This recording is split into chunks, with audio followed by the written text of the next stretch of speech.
Hey guys, it's Mike here again with Viper Paranormal. Today I'm going to show you some tips on how to get the most out of your camcorder during a paranormal investigation. Any camcorder is okay to use for paranormal investigation.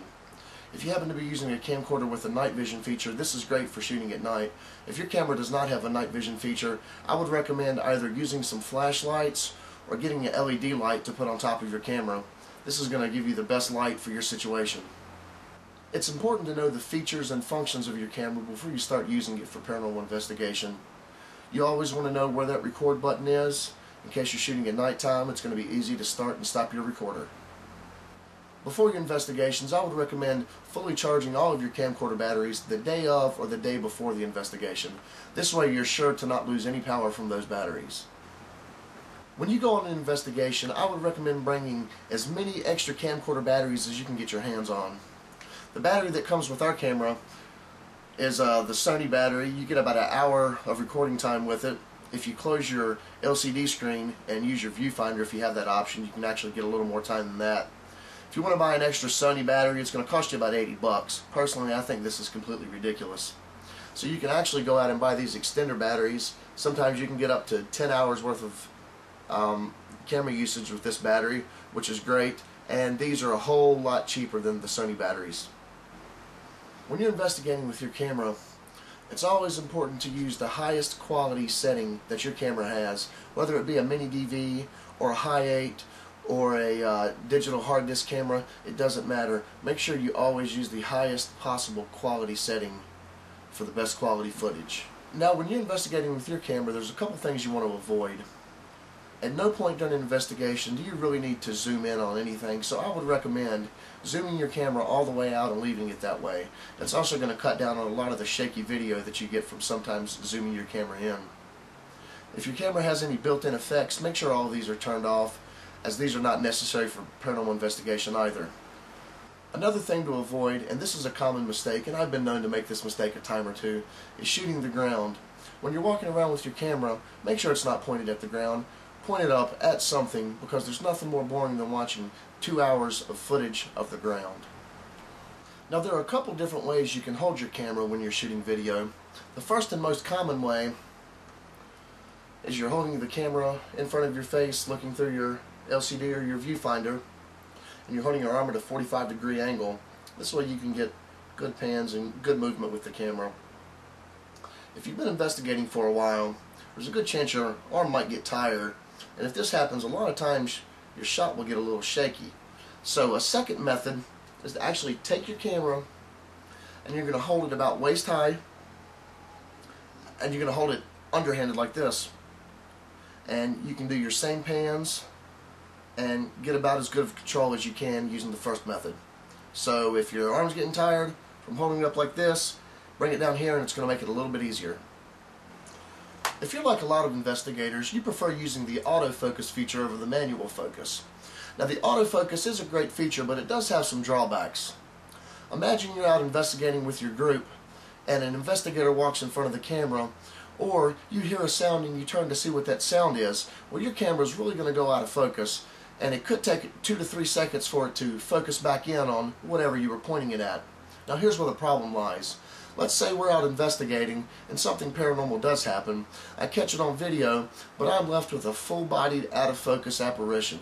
Now, this is a bummer, but there is a way to avoid this. This is not common ghost hunting knowledge, but I'm about to share this secret with you right now.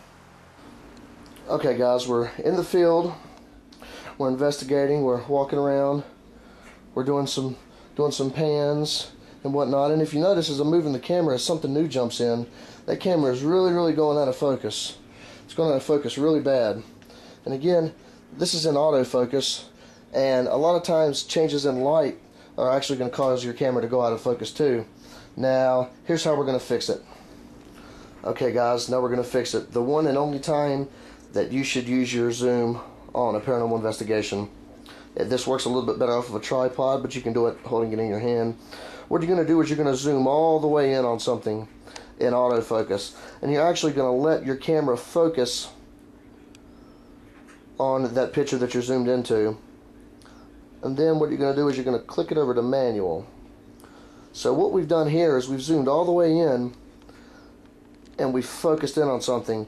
Now we're going to zoom all the way out, and I'm going to start walking around and doing some pans.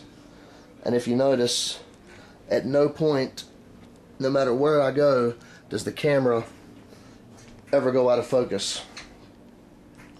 And that's a pretty good trick, and I promise you this will always work.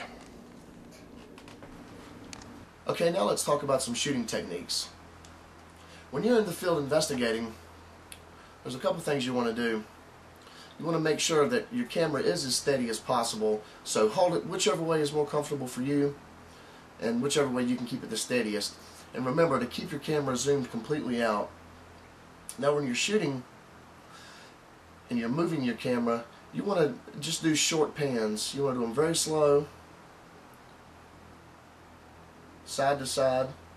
Make sure you're shooting everything. No matter how insignificant it might seem, it could prove to be very important on your evidence review. When you're walking around and investigating in the dark, safety is very, very important. So you want to make sure that you're using your viewfinder or your LCD screen to help you maneuver around. You always want to know what's in your surroundings so you're not running into trees or breaking through staircases and things like that. When you're walking and using a camera, you want to make sure to take slow, small steps so your camera's not bouncing around everywhere. Now, I don't mean you have to hold your arm there and constantly try to compensate for your steps, but it's a great idea just to walk slow and take your time, because nobody's really in a hurry. If you've watched my ghost hunting with a voice recorder video, you're probably familiar with tagging. It's also very important to tag everything on your video camera. If you hear a noise, if an investigator makes a noise, speak up and say something about it. So when you're reviewing your evidence, it's going to make it a lot easier to throw these things out. If you have the option of running a voice recorder along with your camera, this is great, because this is going to make it a whole lot easier to try to debunk some of those sounds that you're hearing, because you can compare one piece to the next, and this is really, really going to help your evidence review. The last thing I'm going to touch on is actually reviewing some of your video while you are still at the investigation site. Now, what's the purpose of this? Well, let's say I'm out and I'm shooting and I'm looking through the LCD screen and I see something fly across the camera. And I look up and I don't see anything there. Well, what is it? What could it be? Well, here's an idea. Take your camera and rewind it to that point and look through the viewfinder and see if you can determine what that is, because I guarantee it's going to be a whole lot easier to try and debunk something while you're there still at the site than it is when you get home and you start watching the video. Well, there you have it. How to get the most out of your camcorder during a paranormal investigation. I hope some of you found this information helpful. I want to thank you for watching my videos. Please be sure to comment, rate, share, and subscribe.